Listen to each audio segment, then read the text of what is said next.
This episode sits at the center of what we've been building at Nucleus. The Nucleus 100 is our attempt to build the first independent, attribution-driven ranking of the individual investors defining the current cycle. 6 months of research, 240 rounds across 94 companies, all worth north of $5 billion, each having raised their first growth round inside the last decade. We defined the universe very intentionally to make sure we're shining light on the investors winning today. We landed on 3 flavors. Growth rewards winning. These are the most competitive rounds of the last decade, and earning allocation is insanely difficult. MOIC is our best swing at money on money, and early growth rewards earlier entry and conviction. Across that work, Lucas Swisher from Coatue ranked #1 in growth, and it certainly tracks. At 33 years old, he's one of the youngest investors leading a major growth practice at scale, and the track that got him in the #1 spot includes OpenEvidence, Anthropic, Deel, Rippling, OpenAI, Glean, Cyera, Scale, and supporting the moon while at Kleiner Perkins on the Figma Series A.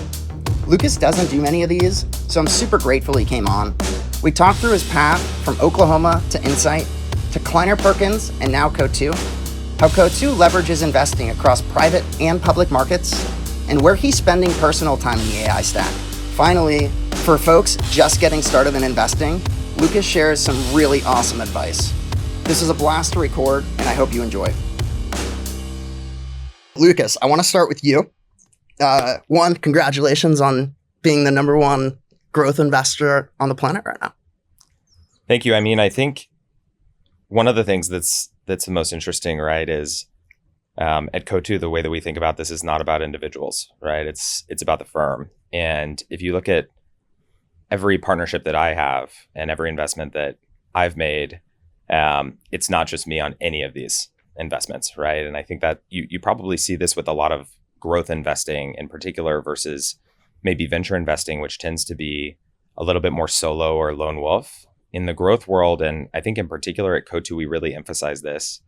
It's less about the individual and it's more about the team. And we really think about our investing style and how we partner with companies as a little bit like a basketball team, right? And so every investment that we've made doesn't just have Lucas's fingerprints on it. It has everyone's fingerprints on it. From Thomas's fingerprints, one of our co-founders who leads all of our private investing, to Philippe, who's the founder of the firm and really guides strategy, down to, the other GPs that that we lead the growth team with at Coatue. You think about Spencer and Jade and Dave and Karen and all the other fantastic folks on our growth team. So, that's really how we think about these types of things. Is it's less about the individual and more about the firm. And it's more about what we all can bring to the table as a team, right?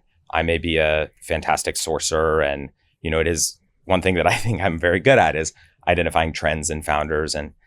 But it takes that whole village, right? It takes Dave Schneider, who was the former CRO of ServiceNow for a decade and has actually built companies, right? He took ServiceNow from 50 million of revenue to 5 billion of revenue. Wow.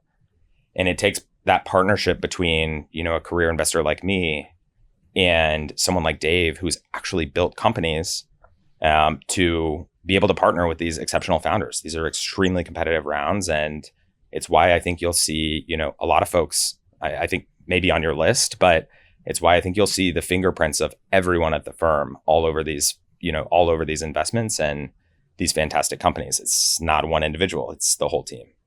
I love that.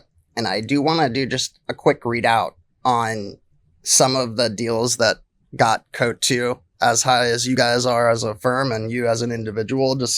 I personally know that you're kind of quiet by design and you're a humble dude, but entered OpenEvidence and Rippling at Be Attentive, Cyera, Figma, Grafana, Scale, Deel, Glean, Gong, Harvey, OpenAI, UiPath, Anthropic, Decagon.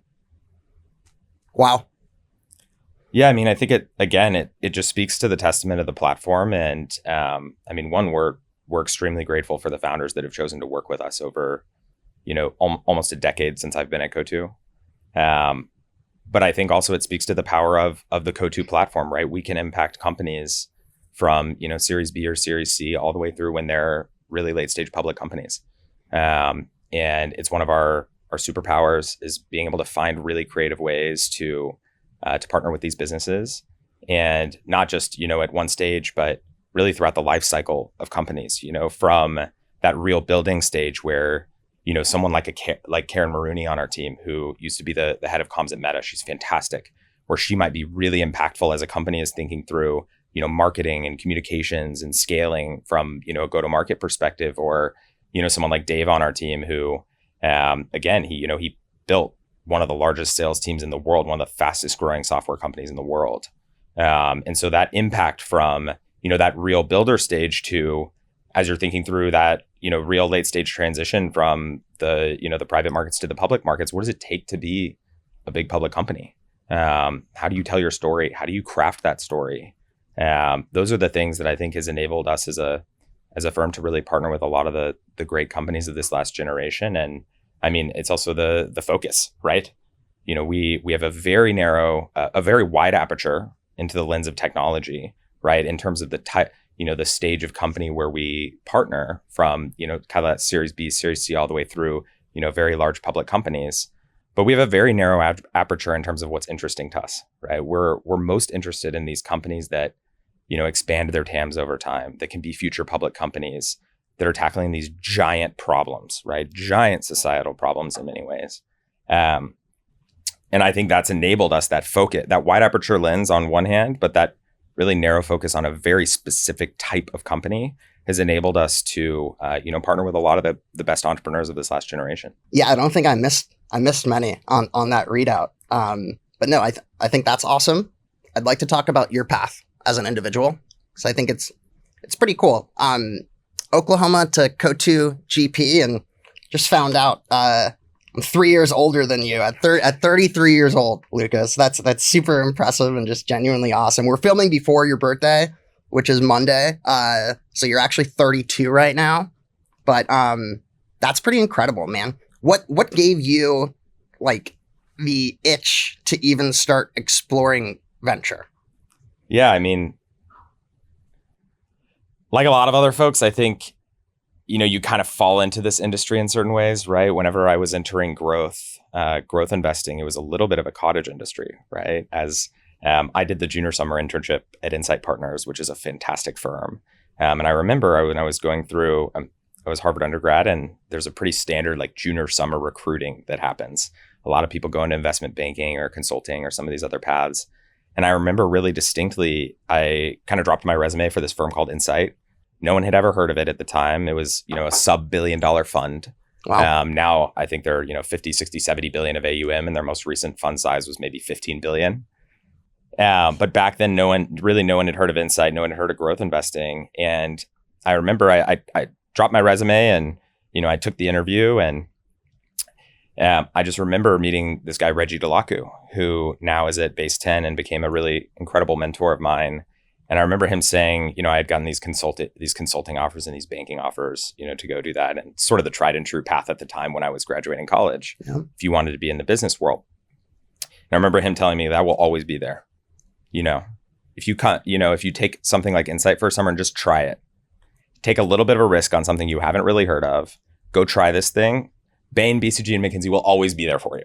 Bless it. And so, I took it. I took a little bit of a risk, and I think some of my friends thought I was crazy, going to this firm that nobody had ever heard of versus, some of these really big brand name firms. But I think that's really paid off. And in hindsight, I fell into that, and then immediately off the bat, I knew it was immediately for me. And that took you to Kleiner Perkins, which I think consensus, like one of the most iconic firms, period, today. And then now to Coatue as GP. Just curious, growth investing at a firm like Kleiner Perkins, what was it like kind of growing up there as an investor? Yeah, I mean, it was incredible, right? Kleiner is one of the most storied firms on the planet. And I had the chance to work under, I think, two incredible, generational investors. One, a venture investor, Mamoon Hamid, and then Mary Meeker on the growth side. And, both are generational investors and very different. But I think, there, I really learned an analytical skill set, right? At a place like Insight, you learn something very different. So I'll just take a step back to Insight for a second, right? At Insight, at 20, 21 years old, you are thrown into a room with 10 other people, right in your junior summer internship, and you're asked to make cold calls, right? You are the top of the funnel. You are the sourcing engine for the firm, finding founders to invest in. And so I remember at 20 years old, I was put into a room, and on my very first day, you get imparted frankly, a lot of wisdom that I've taken with me to this point in my career. The first thing that I remember Ryan Hinkle, one of the GPs, sat us down and said is, every second matters in this business. Every second you're spending, it really matters, because you could be doing something else. The opportunity cost of every second, the opportunity cost of every minute, you could be doing something else. You could be finding the next company, analyzing the next company, right? That type of thing really matters. And then every second you're not doing something, someone else is, right? You have to be out competing all those other people. So I really took that with me. And that was, just from the very first day of my internship, I'm 20 years old. And then the second thing I think that Insight teaches you is it really beats the fear out of you, right? When you're 20, 21 and you got to go call a CEO who's 50 years old in the Midwest. And these are phone calls. Yeah. Oh yeah. We were cold calling back then, right? We weren't, now I think it's, you send a cold email. It's really nice. Right. You could look up the email on ZoomInfo or any one of these platforms.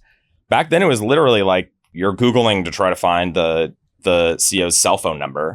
You're searching through whatever public records you can, and you literally pick up the phone and you call. And by the way, sometimes your partners are listening on that call as you make the pitch, as you talk to the founder. And so I think you really learn that art of being able to talk to anyone, of being able to sit in a room with folks that come from very different backgrounds. And I think that was an incredible skill set. But, you fast forward to Kleiner, I think it was completely different, right? I moved from this world of a lot of people making investments, a firm that grew really, really rapidly over time, to a really small team, a very small, intimate team and I don't think people would really expect this, but it was very focused on analytics.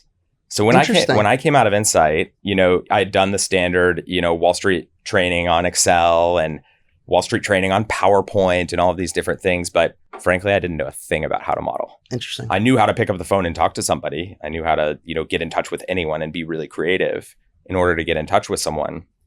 But I had no idea how to model.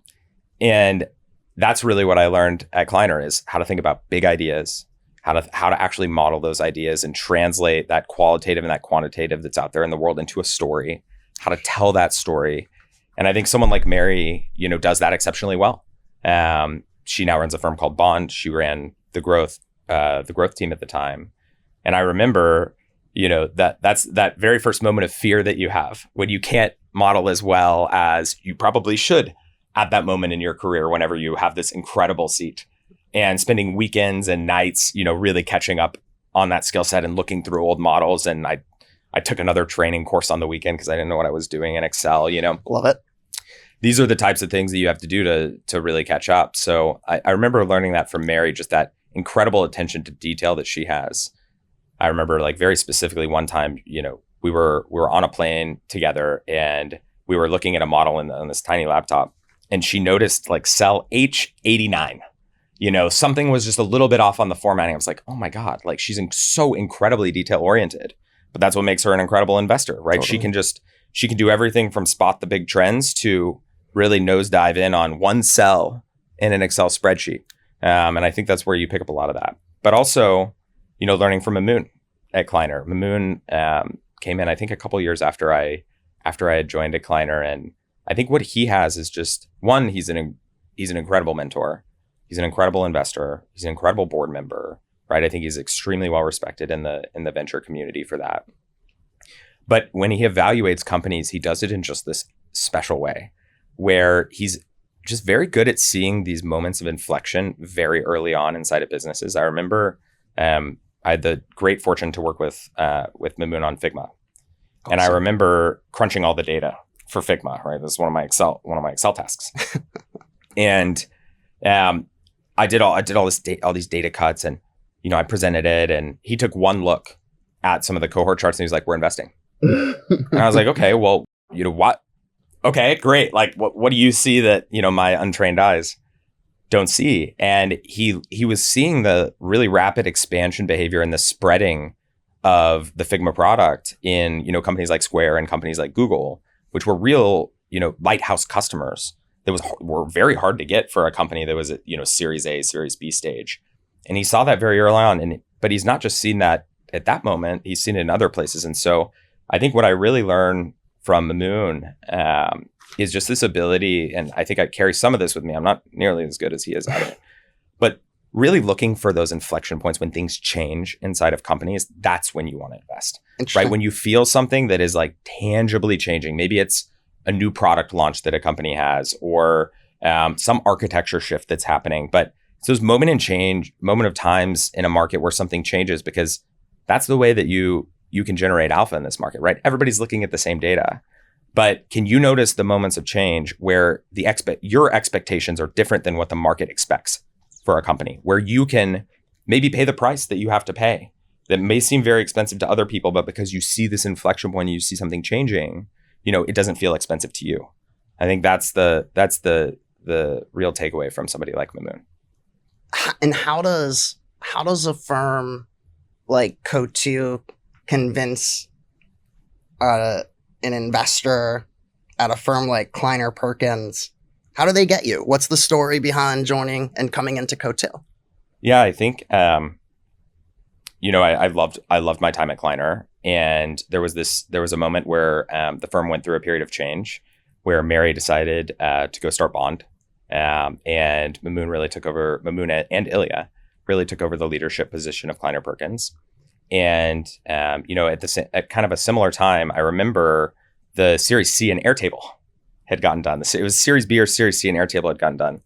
And this was a company that we really looked up to at Kleiner, that Mamoon and I had talked a lot about, folks inside of Kleiner had talked a lot about, and we kind of missed it. And I was like, and it turned out that the person in the firm who led it was Coatue. And I was like, who is this Coatue? Like, I've never heard of this. I hadn't heard of this firm at the time. And I, at the similar time, was introduced to Thomas and Philippe, the co-founders of Coatue. And when I met them, it was just this immediate click that went off in my head, right? Which was, I think, and this is even more important now, but Coatue is a firm, and Thomas and Philippe, I think in particular, have this ability to adapt and change and see around corners and not, be stuck in your ways, and really adapt the firm for whatever era is in front of them in technology. And I think in particular now in this moment of AI, right, this is even more important because the world is changing so fast. And so it's now more important. One of the things I saw then was this almost convergence of the public and private markets in some ways, where companies were staying private a lot longer. So that public market expertise, that wide aperture lens into technology started to really matter for entrepreneurs, for making decisions, for finding companies. And it's becoming even more salient in this AI world, right? Where in order to connect the dots of what's happening with, OpenAI, you need to be able to do research in a lot of different areas, right? And so that real wide aperture lens into technology that I think Thomas and Philippe understood then really attracted me. And that real willingness to change and adapt and grow and build, I think was what attracted me to the firm. I think you could take, what we had then, whenever I joined Coatue, which is, an incredible public markets business and an incredible private market business. But now we can do everything from investing in data center infrastructure to investing in the leading AI, labs like OpenAI and Anthropic, to the application layer and great public companies. And that's an incredible position to be able to be in, to be able to impact all of those different businesses. The crossover world was new to me up until a couple of years ago, and candidly, until I really dove into the data, didn't realize how active Coatue has been as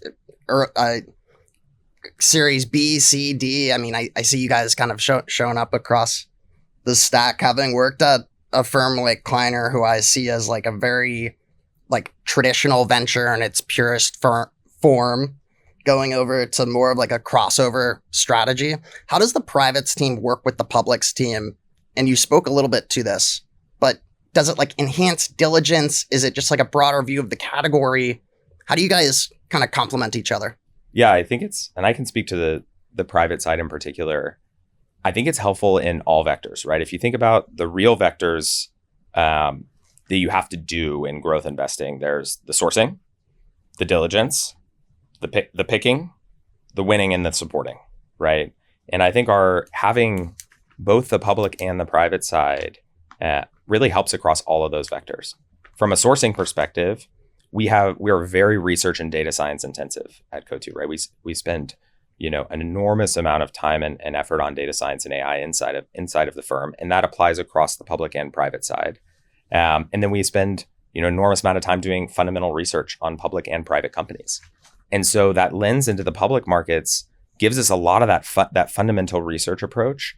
And what's happening with the public markets impacts the private markets in many ways, right? It helps us spot trends earlier. It helps us understand what's happening on the public side, can help us, spot, that maybe data security or AI security is becoming more important because of a breach that happens inside of a public company, right? There are all these ways that it helps on the sourcing side. From a diligence perspective, I think it gives us this very rigorous underwriting model, right? Operating in the public markets is very hard, right? It's a very tough business. And the underwriting that goes into these public companies is very rigorous. And so it gives us this risk management framework, this public market underwriting that we can apply to the growth markets and the private markets, I think makes us a lot better at the diligence process. And then on the winning and the supporting side, which I think is equally important, right? Winning these rounds and supporting companies, being able to continue to invest and be long-term partners, not just from whenever a company's at the growth stage, but as it becomes a more mature business, is really helpful for founders, because when other folks need to sell, we can continue to be long-term investors in a company, right? They don't have to reorient their cap table so much when they partner with us, because we can continue to invest all the way through the public markets. And then the connectivity, right, across both the public and private world is really valuable for folks, right? I think we've been able to make incredible introductions from public company CFOs or CIOs or different buyers from the public side, from our relationships in the public markets, to companies on the private side. And it's not entirely unique to Coatue. You can never say unique, but it is a real advantage that we have, that we are really half public and half private. We have this very wide aperture lens in technology in a way that I think not very many other folks have, especially at your scale.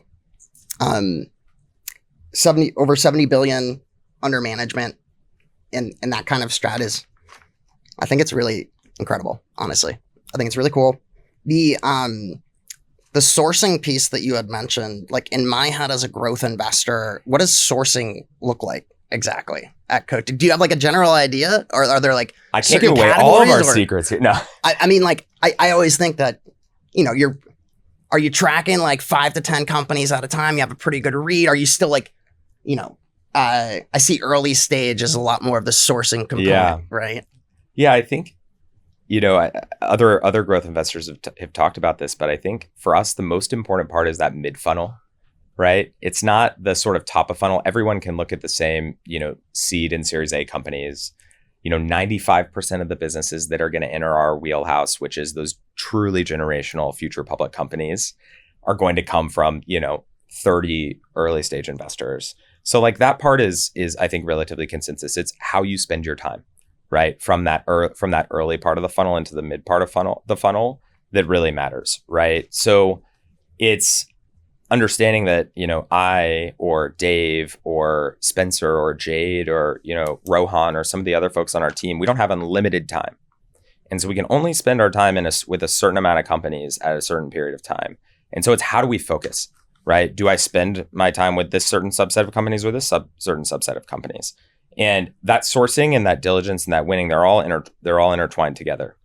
Because if I choose to spend time on a certain subset of companies, that means that I need to be putting myself in a position to win that investment. And what does that mean? I need to have made 20, 30, 40 customer introductions for a company.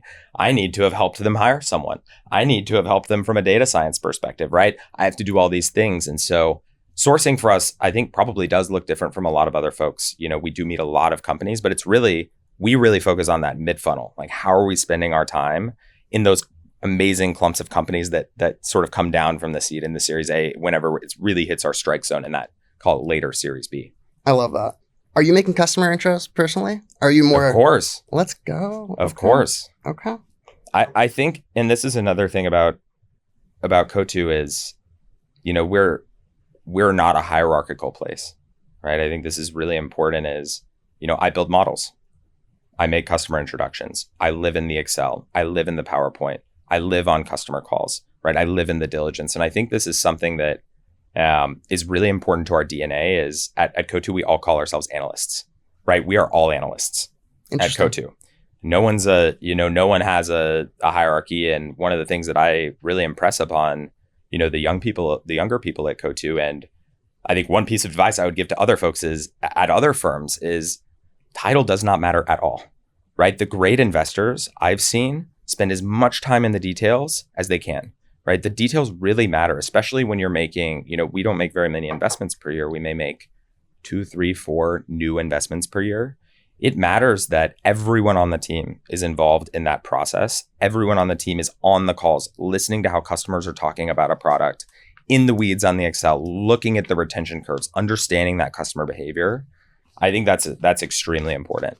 If there is a company that an investor on the team has a lot of conviction in, but maybe it falls outside, right off the fairway. Maybe it's like a little bit earlier. Maybe it's a Series A. Maybe it's, I don't know, just like not a category that's a priority for Coatue. Is that investor able to do that deal? At Coatue? Yes. We tend to be a little bit more consensus driven in our IC process. And we operate in a way that we allow everyone on the team to have a very strong voice. In fact, we require it. Awesome. Right. I think one of the things at Coatue that we really value is no one is allowed to be a fence sitter. Whenever we're in the IC, everyone votes 1 to 5, no 3s. We don't allow 3s, right? A 3 would be, I'm just not sure, So I think everyone has to have a really strong opinion, but ultimately the IC makes the decision-making process. And we do tend to be a little bit more consensus driven from a growth investing perspective. And this is something that I think we've developed over the years is this real philosophy that few companies generate a disproportionate share of the returns. It's really important to be only in those. It's really important to be in leaders in categories. And sometimes it takes us a little while to get there, right? Oftentimes the very best investments that we have made as a firm, we've not gotten there the first couple of rounds. And someone was really, really passionate about that company in the IC. And it's credit to that person whenever we do ultimately make the investment. But that is one thing about the firm is we do tend to be relatively consensus driven from the firm. And we run a really tight process from the IC perspective to make sure that, we are very careful with our investors' money. Well, I think you guys have done a good job on the IC. You mentioned Spencer.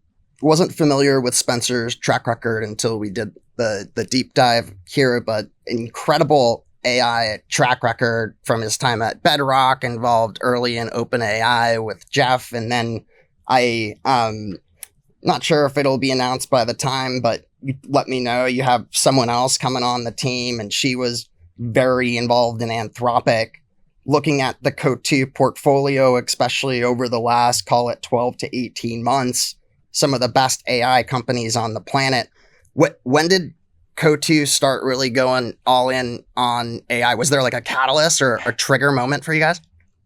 Yeah, it's interesting. We are constantly re-underwriting ourselves as a business. And we actually took a look back at this, 6-7 months ago, as we were reflecting as a firm. And one of the things we realized is we've been doing this for a long time. So we hold a conference each summer called East Meets West. Sure. And it's about 100 founders, entrepreneurs, mostly CEOs of both public and private companies. And we find it's a really great opportunity for folks to connect. And in 2017, Jensen spoke at East Meets West, this conference. And very shortly thereafter, they had that very first blowout earnings when people really started talking about the GPU beyond as almost like a gaming chip, like a gaming processing chip.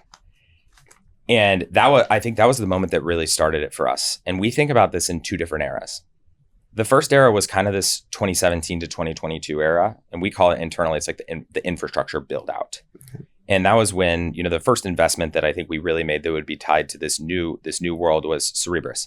So my partner, Thomas, who has been an incredible mentor to me and who really leads all of private investing at Coatue, he led the Series B in Cerebras, which it's been widely talked about will likely go public this year. Wow. And that's a chip company. right? That has it's been publicly spoken about as a large contract with OpenAI. Took a long time to get to this stage, but shows how hard it is in the chip world. But that was our real first investment that we made. And that was back in 2017, right? And then we invested everywhere from, more of the infrastructure oriented companies like Databricks and ClickHouse and Supabase, which my partner Karen led, down to Scale AI, which did data labeling, initially for autonomous vehicles, but then expanded to e-commerce companies and language models, and then into, a very large investment that we made in CoreWeave before it was public, right? And I think that was it's an example of how we were able to get really creative when they needed a lot of capital and traditional financing really wasn't available for them. We were able to be really creative and structure something that was really beneficial for them. And so that was the kind of 2017 to 2022 era. This is all pre-ChatGPT, right? That real infrastructure build out in and around AI. We were investing in that infrastructure layer. And now you could call it the AI agent, the AI agent layer or the AI application era, whatever you want to call it, this ChatGPT moment to today. We made an investment in OpenAI as more than 2 years ago at this point. We've made an investment in a number of the AI application businesses of this era, companies like Gong in sales, companies like Harvey in legal, OpenEvidence in medical, Decagon in customer support, in Anthropic. Obviously, they've done a phenomenal job over the last year. We've invested in the last 2 rounds and led this last round. So we've really kind of followed the AI trend from, the chips and the semis in the public markets, memory in the public markets, power in the public markets, all the way to that build out of the data center layer, down to the language model layer and the application layer. And I think this is something that is really special about the type of investing that we do, is we can have that impact across all of these different sectors on the public side and the private side, and really understand these trends from a wide aperture, holistic point of view across stages. I love it. Hopefully Anthropic gave you guys some access to Mythos for the stake, but I think we're coming up on time. I want to get through 2 main buckets, and that's advice for the next generation, folks who are kind of coming up.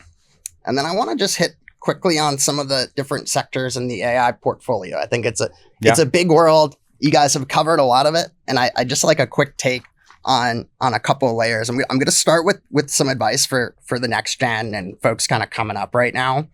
If I'm a 24-year-old analyst at Insight today, and I want to be an investor at Coatue, or I want to lean into more growth investing at a great top firm out there competing in these top AI winners, what's your advice to that analyst? Yeah, I think one of the partners at Kleiner, who was the managing partner whenever I joined, his name's Ted Schlein. I think it was my first week or my second week, really described to me that, venture and growth, he's like, both are a service business. We're in a services business.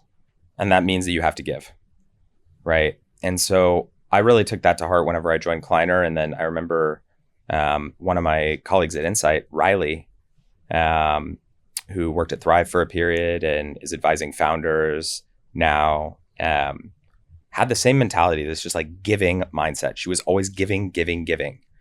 And it's a little bit counterintuitive because we are in somewhat of a transactional business, right? At the end of the day, we make investments. But this mentality around giving, I think, was the best advice that I got, right? To build a career in growth investing, I think that giving mentality is really important. You have to deliver value before you ask for something from someone, right? You have to give to someone before you ever ask.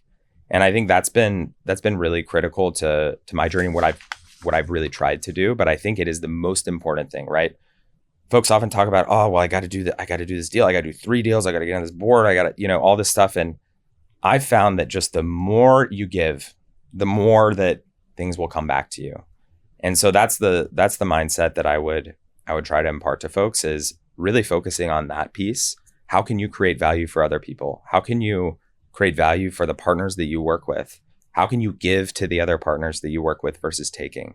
How can you give to the other folks in the ecosystem versus taking? How can you give to entrepreneurs before you ever ask them of something? I think those types of things are what really helps you in the long run. I hear this statement a lot that I'm an investor. I see all of these great deals, but we don't win because the brand name of the firm isn't strong enough. I have a take on that. How would you respond to someone saying that? Yeah, I think ultimately at the end of the day, every founder wants something different, right? There are certainly commonalities, right? I think I would go back to, us having incredible operators like Dave and Karen and Dan Rose and, Shri, who now is a CEO of his own company, but was CTO of Atlassian and was formerly on the team at Coatue. These folks, what do? They find a way to be really useful to founders, right? And I think that is ultimately, you got to turn that question around, right? Where, one of the things that I really impart on folks is you can't have an attitude that is a losing mentality, right? You have to automatically shift into action, right? What am I doing for someone that's going to enable me to win, right? And that may be, you have to start somewhere, right? It may be that you basically become a full-time recruiter for someone, right? Mm-hmm. You find someone. Like, there are all these things you can do in your power that will help you win with an entrepreneur. And maybe, by the way, maybe you're at a firm that it's really hard to win, that lead slot. But I can guarantee you that if you've delivered enough value as an individual to someone, they give back. It happens every single time. And so in my view, it's almost never an excuse, right? I do hear this sometimes. It's like, oh, well, we missed it. We just couldn't get in. We couldn't get the meeting. And it's like, that's never an excuse, right? You can always get creative. I take this back to Insight. It's like, sometimes folks will tell me, oh, well, yeah, I'm on an email chain. I've sent 3 emails. I'm like, that is not enough. Like, if all you're doing is sending emails, someone else out there is delivering value for this person. You have to be in that seat of delivering value. And so I think it's more, you have to assume as an individual that it's all on you. And it's all on you to figure out ways to uniquely deliver the value to your partners, to the entrepreneurs in the ecosystem. And then great things come, right? There are great folks that have come from firms that no one has ever heard of before. Totally. And I think that's the really critical piece. The figure it out job. Yes. It sounds simple, but boiled down, it's exactly what it is. Yeah. Okay. I'm going to run through just a couple of things really quickly for some rapid fire, but just like looking at the AI portfolio, foundation layer, OpenAI, Anthropic, AI native apps, Cursor, Harvey, Glean, enterprise AI, Gong, I put Deel in there, physical AI, robotics, skilled AI, physical intelligence. That's a newer bet. What does Coatue think of this like deep tech world? How are you guys thinking about it? I think if you look at AI in the last few years, it's been all about the digital world, right? Anthropic and OpenAI, most known for their coding use case. We're now seeing coding spill over into legal and HR and finance and IT and these other areas. I think we were also really excited about when AI escapes the screen, right? When it gets out of the digital world and into the physical world. There have obviously been incredible, advancements in robotics over the last 30, 40, 50 years in manufacturing and healthcare and otherwise. But I think we're really excited for AI's impact on that space. It's very early. It feels like we haven't quite had that ChatGPT moment just yet.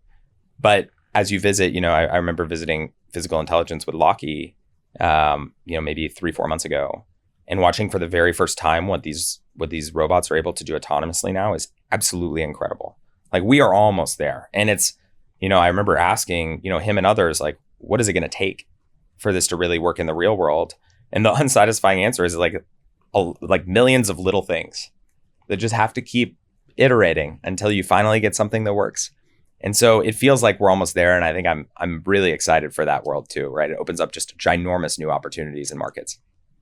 I love it. And we have 1 minute, quick rapid fire to finish things off.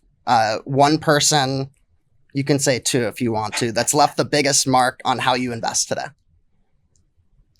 Yeah, I mean, it's definitely Thomas and Philippe, right? The founders of Coatue.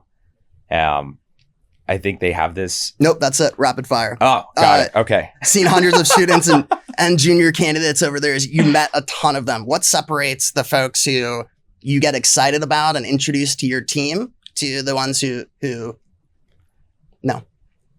Energy. Yep. Like high energy in meetings is infectious. Like energy and enthusiasm, I think, is like the number one thing. And then finding a way to add value in that very first meeting. Finding a way to be a little bit different, add some value, show me like you spike on something, right? Those are the things that I think you when you can walk away, you felt like you took something away from something and you were energized. That's the key. Best investor you've sat across from that most people haven't heard of, or severely underrated investor? Wow. I would say there are two folks. I'm going to answer two. You said rapid fire, sort of rapid fire. Matthias at Founders Fund. I think a lot of folks folks should know Matthias, but a lot of folks may not know Matthias. He stays completely under the radar, keeps his head down, and has made incredible growth investments at Founders Fund over the years. Like, we work with him on multiple of the companies that you mentioned. I think Dagwan Che from Bond. Whenever I was at Kleiner, I worked on enterprise software, and he worked on the consumer world. And I mean, he's very similar. He's so humble, so smart, keeps his head down, and has made incredible investments over time. And I think both of those folks are incredible. Is Coatue hiring? And separately, best way for people to reach you in Coatue? I would say we're always looking for exceptional people. What's the best way to reach you or the team? You can find us. Amen. Lucas, thanks so much for coming on today, man. Thank you. Bless it.